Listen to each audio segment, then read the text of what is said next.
నమస్తే. Welcome to Andhra Prabha. నేను Tejaswi.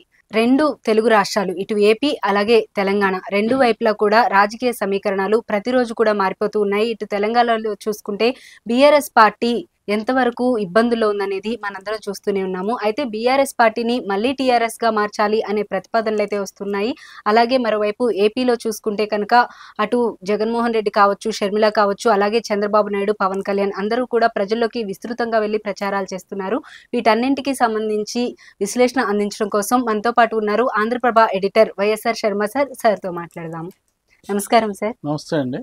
Sir, తెలంగాణలో బీఆర్ఎస్ పార్టీ పరిస్థితి ఎలా ఉందో గత కొన్ని రోజులుగా అసెంబ్లీ ఎలక్షన్స్ రిజల్ట్ వచ్చిన దగ్గర నుంచి మనం చూస్తూనే ఉన్నాము.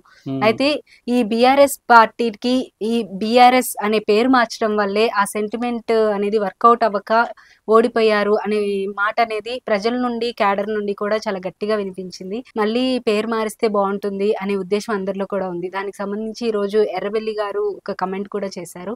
దానిపైన మీ విశ్లేషణ. అవును, యాక్చువల్లీ టిఆర్ఎస్ పుట్టిన తర్వాత అది అప్రతిహతంగా నడుస్తూ వస్తున్నది. కానీ ఉన్నట్టుండి కేసీఆర్ గారు జాతీయ రాజకీయాల్లో కీలకమైన పాత్ర పోషించాలి అనే ఆలోచన ఎప్పుడు వచ్చిందో, ఈ టిఆర్ఎస్ ఒక ప్రాంతీయ పార్టీకి జాతీయ అస్తిత్వం ఇవ్వాలి, జాతీయ గుర్తింపు ఇవ్వాలి అనే ఆలోచన ఆయనకు వచ్చింది. సో వచ్చిందే తడవుగా అటు మన కర్ణాటక నుంచి దేవగౌడ గారు వాళ్ళ అబ్బాయి వచ్చాడు ఇక్కడికి. అట్లాగే విదేశీ మహారాష్ట్ర నుంచి కొంతమంది వచ్చారు. వాళ్ళందరితో పెద్ద సభ పెట్టి, మీటింగ్ పెట్టి వాళ్ళ సమక్షంలో ఆయన టిఆర్ఎస్ని బీఆర్ఎస్గా మార్చారు. యాక్చువల్లీ ఎప్పుడు మార్చారు? అది 2022 October 5th are like that అప్పుడు మార్చారు. మార్చిన తర్వాత ఆయన చాలా యాక్టివ్గానే దాని మీద వర్కౌట్ చేశారు కొద్ది నెలల పాటు. ముఖ్యంగా మహారాష్ట్ర దగ్గర నుంచి ఢిల్లీ వెళ్ళారు, వెస్ట్ బెంగాల్ మమత గారిని కలిసి వచ్చారు. సైనికుల కోసం కానీ అందరికీ కూడా హెల్ప్ చేయడం. వాళ్ళకేమో పంజాబ్ లో రైతులకి, పంజాబ్ హర్యానాలో చనిపోయిన రైతు ఉద్యమంలో చనిపోయిన కుటుంబాలకి ఆర్థిక సహాయం చెక్కులు ఇచ్చొచ్చారు. అట్లాగే తమిళనాడు వెళ్ళారు, ఢిల్లీ వెళ్ళారు, అక్కడ ముఖ్యమంత్రులతో వీళ్ళందరితో మాట్లాడి వచ్చారు. స్ట్రాటజీలు అయితే ప్రిలిమినరీ స్టేజ్ వరకు సాగినాయి. అయితే అందులో అట్లాగే బీహార్ కూడా వచ్చారు, పాట్నా నితీష్ కుమార్తో మీట్ అయ్యి వచ్చారు. అందులో నుంచి కొంత పాజిటివ్ రెస్పాన్స్, కొంత న్యూట్రల్ రెస్పాన్స్ వచ్చింది. సరే, అది ప్రైమరీ స్టెప్ కాబట్టి న్యాచురల్గా ఫస్ట్ ఒక మెసేజ్ అయితే ఆయనకి వాళ్ళకి కన్వే చేసి వచ్చారు. సరే, తర్వాత ఈ లోపు ఏమైంది, అసెంబ్లీ ఎలక్షన్స్ రావటము. ఈ అసెంబ్లీ ఎలక్షన్స్ వచ్చే కొద్దీ ఏమైందంటే ఇక్కడ ఉన్న స్థానిక పరిస్థితులను బట్టి కొంత సంకేతాలు రావటం మొదలుపెట్టినాయి. అట్టడుగు స్థాయిలో బీఆర్ఎస్ పరిస్థితి ఎలా ఉంది ఏంటి అనే దాని మీద. సో మొత్తం మీద ఆయనకు వచ్చిన ఫీడ్బ్యాక్ కానివ్వండి, ఆయన అడ్వైజర్స్ సలహాలు కానివ్వండి, అసెంబ్లీ వరకు పరిమితమయ్యి ఈ లోక్సభ యాక్చువల్లీ జాతీయ స్థాయి అంటే లోక్సభ ఎలక్షన్స్ని ఫేస్ చేయాలి. సో ఫస్ట్ అసెంబ్లీ ఎలక్షన్స్ మీద కాన్సన్ట్రేట్ చేసి ముందర అధికారాన్ని నిలబెట్టుకుంటే, హ్యాట్రిక్ సాధిస్తే, మూడోసారి అధికారాన్ని నిలబెట్టుకుంటే అప్పుడు లోక్సభ ఎలక్షన్స్లో కీలకమైన పాత్ర పోషించవచ్చు. ఈ అసెంబ్లీ ఎలక్షన్స్లో గెలిస్తే దాని ప్రభావం, పాజిటివ్ ఇన్ఫ్లుయెన్స్ ఎఫెక్ట్ లోక్సభ ఎలక్షన్లో కూడా కనిపిస్తుంది. అది బీఆర్ఎస్కి ఇంకా అనుకూలంగా కూడా ఉంటుంది అని ఆయన ఆలోచించారు. సో మొత్తం మీద అసెంబ్లీ ఎలక్షన్స్ మీద వాళ్ళు కాన్సన్ట్రేట్ చేశారు, కానీ అదేమో ప్రతికూల ఫలితాలు వచ్చినాయి. ఇక వచ్చిన తర్వాత ఆటోమేటిక్గా జాతీయ రాజకీయాల జోలికి పోవటానికి పెద్దగా హోప్స్ అనేవి ఉండవు. ఇక ఇప్పుడు ప్రస్తుతం ఆయన కర్తవ్యం ఏంటంటే రాష్ట్రం వరకు ఉన్న 17 లోక్సభ స్థానాల్లో వీలైన ఎక్కువ లోక్సభ స్థానాలని గెలవటం ఎట్లాగనేదే ప్రస్తుత టార్గెట్. అంటే రాష్ట్రంలో అసెంబ్లీ పరంగా ఫుట్టింగ్ కోల్పోయినప్పటికీ లోక్సభ పరంగా అన్న కొంత బేస్ కనుక సంపాదించుకుంటే దాన్ని ఏమంటామంటే సర్వైవల్. ప్రస్తుతానికి ఒక 5 ఏళ్ల పాటు సర్వైవల్కి ఇది ఇబ్బంది ఉండదు. ఈలోపు లోక్సభ ఎలక్షన్ల తర్వాత వచ్చే రిజల్ట్స్ని బట్టి, ఈయనకు వచ్చే ఒక హ్యాండ్ఫుల్ ఆఫ్ సీట్స్ని బట్టి ఢిల్లీ స్థాయిలో ఏదైనా పాత్ర పోషించవచ్చా, లేకపోతే ఒక కింగ్ మేకర్ కాకపోయినప్పటికీ ఒక పాత్రధారుడిగా అయినా ఉండొచ్చా, ఉండే అవకాశాలు కూడా ఉంటాయి ఇక్కడ కనుక తగిన సీట్లు సంపాదించుకుంటే. ప్రస్తుతం దాని మీదనే దృష్టి పెట్టాల్సి వస్తుంది. అయితే ఈ ఎన్నికల ప్రచారంలో భాగంగానే, లోక్సభ ఎన్నికల ప్రచారంలో భాగంగానే ఈ బీఆర్ఎస్ని టీఆర్ఎస్గా మార్చే ఆలోచనలు అయితే నడుస్తున్నాయి.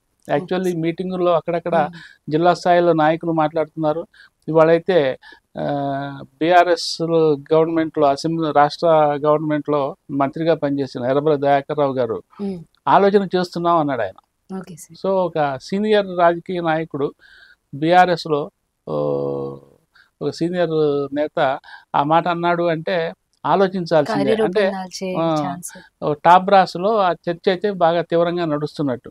అయితే బీఆర్ఎస్ని టీఆర్ఎస్గా అసలు ఎందుకు మార్చాల్సి వస్తున్నది అంటే ఆ టీఆర్ఎస్లో తెలంగాణ రాష్ట్ర సమితి, తెలంగాణ సెంటిమెంట్, అంటే కేసీఆర్ గారు ఉద్యమం చేయటము, తెలంగాణ రావటము, ఇవన్నీ వాళ్ళు ఓన్ చేసుకుంటున్నప్పుడు 2001లో కదా సార్, 2001లో ఉద్యమం మొదలయ్యి దాన్ని మొత్తానికి ఉద్యమ పార్టీగా దాన్ని మొదలుపెట్టి తర్వాత రాజకీయ పార్టీగా దాన్ని మలిచి మొత్తానికి అధికారం హస్తగతం చేసుకోవడం, ఇవన్నీ మనకు చరిత్ర తెలిసిందే. సో ఈ టీఆర్ఎస్లో తెలంగాణ రాష్ట్ర సమితి, తెలంగాణ అనే వర్డ్ ఉండటం వల్ల, పదం ఉండటం వల్ల ఏమైందంటే ఒక సెంటిమెంట్గా మారింది. సో తెలంగాణ ప్రజలు కూడా దాన్ని ఓన్ చేసుకున్నారు. ఎప్పుడైతే దాన్ని బీఆర్ఎస్, భారత అనే పదం తగిలించారో తెలంగాణ ప్లేస్లో, చాలామంది దాంతో సైకలాజికల్గా డిటాచ్ అయిన పరిస్థితి కూడా ఉన్నది. సో అప్పటికే మొన్న అసెంబ్లీ ఎలక్షన్స్లో కూడా ఈ టీఆర్ఎస్ బీఆర్ఎస్గా మారటం వల్ల దాదాపు ఒక 1.5% నుంచి 2% దాకా దాని ఎఫెక్ట్ పడింది అనేది వాళ్ళ అంచనా కూడా. సో తప్పనిసరిగా దీన్ని అయితే మళ్ళీ పాత దీనికే వెళ్ళిపోతాము అనే ఒక ఆలోచన అయితే బీఆర్ఎస్లో మెజారిటీ అటు క్యాడర్లో కానివ్వండి ఇటు నాయకుల్లో కూడా ఉన్నది. అయితే ఇప్పుడు ఈ లోక్సభ ఎలక్షన్ల లోపు దాన్ని మార్చడం కుదరదు, అంత తేలిక కాదు అది. ఎందుకంటే అది ఆల్రెడీ ఎలక్షన్ కమిషన్ దగ్గర రిజిస్టర్ చేశారు, నమోదై ఉంది. మళ్ళీ ఎలక్షన్ కమిషన్కి అప్లై చేసుకోవాలి. ఇది ఇప్పుడు ఈ 1 monthలో అది జరిగే ప్రక్రియ కాదు. కాకపోతే ఏంటంటే వీళ్ళు తెలంగాణ ప్రజల సెంటిమెంట్ని గుర్తించారు కాబట్టి మేము దీన్ని టీఆర్ఎస్గా మార్చుకుంటున్నాము, ఎలక్షన్లు అయిపోగానే అది పేపర్ వర్క్ పూర్తి చేసి ఎలక్షన్ కమిషన్ దగ్గర మళ్ళీ మేము బ్యాక్ టు పెవిలియన్ తెచ్చుకుంటాము అని ఎన్నికల ప్రచారంలో చెప్పుకోవడానికి అవకాశం ఉంది. ఏది ఇన్ ప్రిన్సిపల్ వాళ్ళు కనుక ఫైనల్ డెసిషన్ తీసుకుంటే, ఇప్పుడు ఎర్రబెల్లి దయాకర్ రావు గారు వాళ్ళు ఇచ్చిన స్టేట్మెంట్ని బట్టి మనకి అదే కనిపిస్తున్నది. బహుశా వాళ్ళు ఎన్నికల ప్రచారంలో మేము మళ్ళీ టీఆర్ఎస్గా వచ్చేస్తున్నాము, సో మీరు దీన్ని టీఆర్ఎస్గా మళ్ళీ ఓన్ చేసుకోండి, గత 10 ఏళ్ళు ఎట్లా ఓన్ చేసుకున్నారో అట్లా ఓన్ చేసుకొని మాకు గెలిపించండి మమ్మల్ని అని అడిగే అవకాశం అయితే ఉన్నది. సో దీన్ని బట్టి ఎలక్షన్ తర్వాత ఇక బీఆర్ఎస్ మళ్ళీ టీఆర్ఎస్గా రావచ్చు. ఇదంతా మనం ఎన్నికల దాదాపు 1 month 2 months తర్వాత మనకు దీని మీద ఒక స్పష్టత అయితే వస్తుంది.